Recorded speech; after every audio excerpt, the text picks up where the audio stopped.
About a month ago, I released a video of 10 albums you should hear before you die. Well, in this video, I'll give you 10 more to listen to, bearing in mind that we've all made a step closer to the inevitable since that last edition.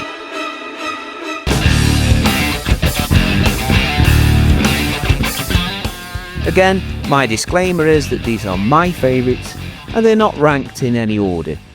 But this time I've added a criteria of one album per band, as I got murdered on the last one for my multiple selections from certain bands.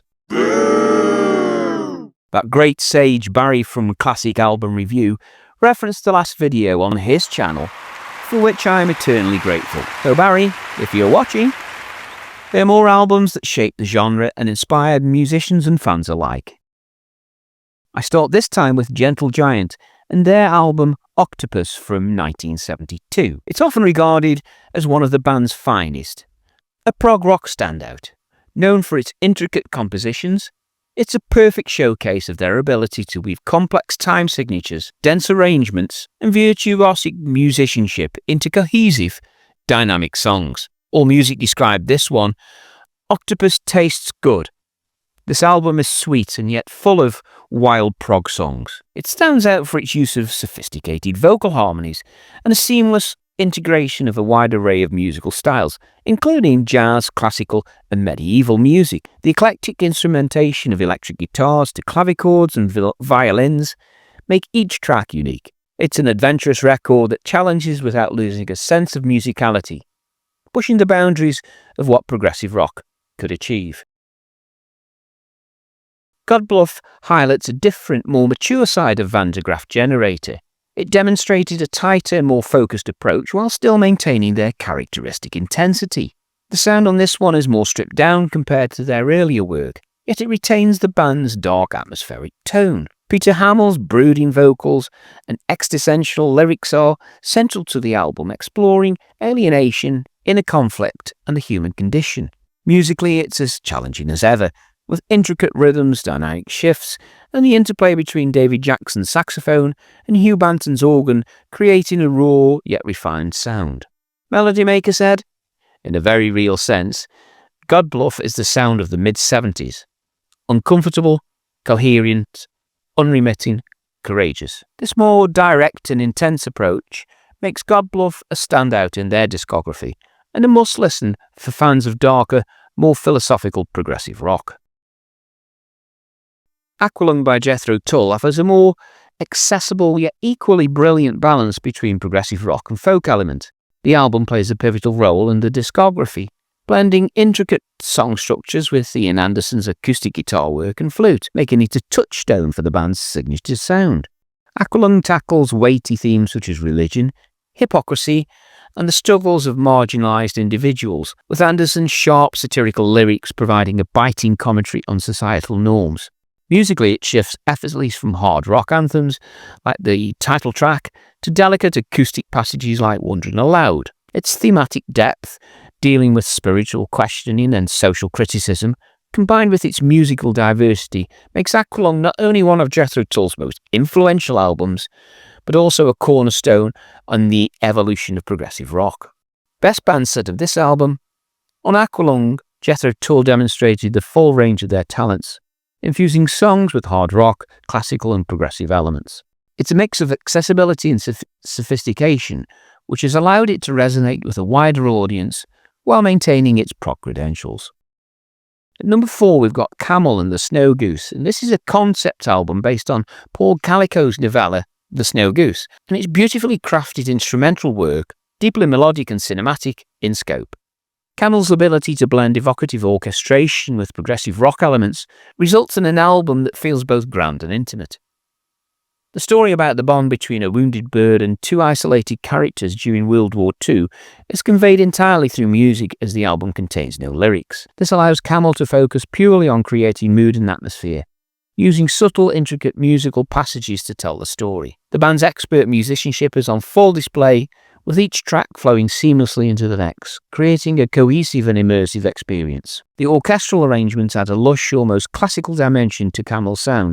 Rolling Stone called it a progressive rock masterpiece of restraint and grandeur, highlighting how the band's ability to weave delicate melodies and with dynamic instrumentation makes this one of the best instrumental prog albums of all time.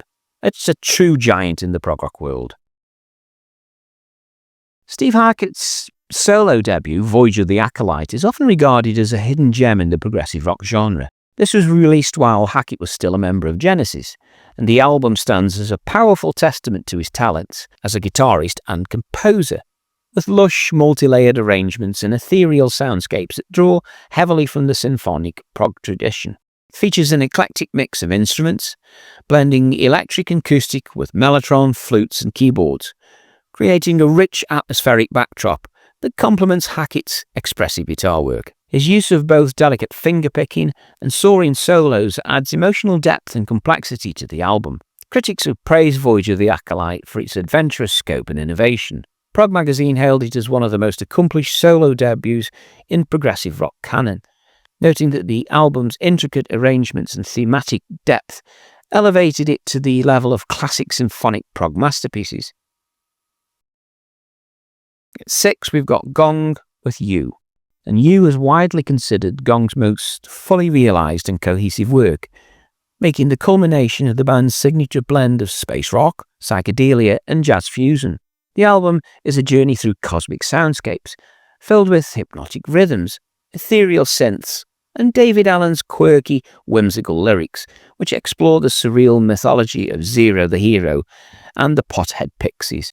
You stands as a key staple in the space rock genre, balancing trippy avant-garde experimentation with a tight, groove-based musical foundation. Musically, the album showcases Gong's versatility, moving seamlessly between free-form improvisation and more structured jazz-influenced sections. Tracks like Master Builder and A Sprinkling of Clouds are full of swirling synths and driving bass lines that create an otherworldly atmosphere.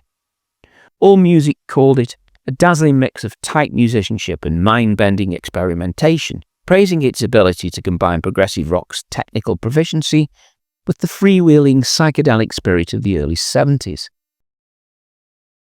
A cornerstone of the Canterbury scene, In the Land of Grey and Pink by Caravan, is one of the defining albums of the genre, blending whimsical pastel melodies with complex jazz and rock arrangements. The album stands out for its unique blend of light-heartedness and sophistication, offering playful, almost surreal lyrics alongside intricate musical structures. Tracks like the title song evoke a dreamlike atmosphere with gentle acoustic guitars, organ flourishes, and Richard Sinclair's mellow, warm vocals, creating a relaxed yet engaging soundscape. The closing track, 9 Feet Underground, is a 22-minute suite that showcases Caravan's ability to weave together multiple musical ideas into a cohesive, flowing piece. Rolling Stone hailed it as one of the most charming and enduring records to emerge from the early 70s prog rock explosion. Now, Misplaced Childhood from Marillion from 1985 stands as one of the defining albums of the neo-prog movement. The narrative explores themes of love, loss, regret, and self-discovery, all brought to life through Fisher's evocative lyrics and powerful storytelling. The album is marked by lush arrangements, superb guitar work by Steve Rothery, and atmospheric keyboard textures provided by Mark Kelly. The album strikes a perfect balance between accessibility and progressive ambitions, with tracks like Kaylee and Lavender becoming commercial hits, while still maintaining the depth and emotional weight of the album's overarching narrative. Prog magazine called it a landmark release that redefined prog rock for a new generation, noting that Marillion managed to blend the grandiosity of 70s prog with the sleek production values and more concise songwriting of the 80s. At number 9 from 1974, we've got Relayer by Yes, and this is a bold and adventurous album, often overlooked in favour of its predecessors, but revered by prog enthusiasts for its complexity and innovation. It incorporates strong jazz fusion influences, particularly in the intricate rhythms and harmonic structures. The centrepiece is a 22-minute epic, The Gates of Delirium.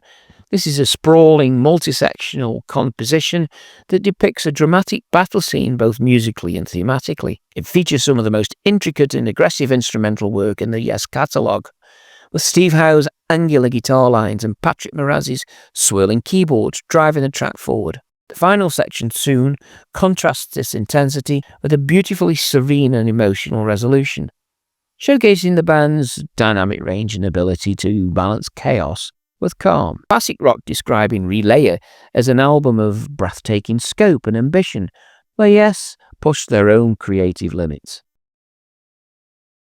At number 10, we have Prima Forneria Marconi, PFM for short, with Per Amico from 1972. Now, this is one of Italy's most influential and important progressive rock bands, and the album is widely regarded as one of their masterpieces. It perfectly captures the essence of Italian symphonic prog, blending intricate structures with the elegance of classical Italian folk music. It's notable for lush melodic compositions where beautiful acoustic passages coexist with dynamic symphonic sections, creating rich and textured soundscapes. The virtuosic musicianship is evident throughout, with skillful performances on keyboards, guitars, violin and flute, and this all enhances its complexity without sacrificing emotional depth. The use of the traditional Italian musical themes gives the album a unique character, setting it apart from the British and American prog bands of the time. Prog Archives described it as a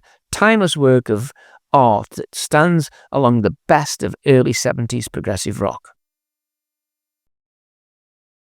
So there you have it.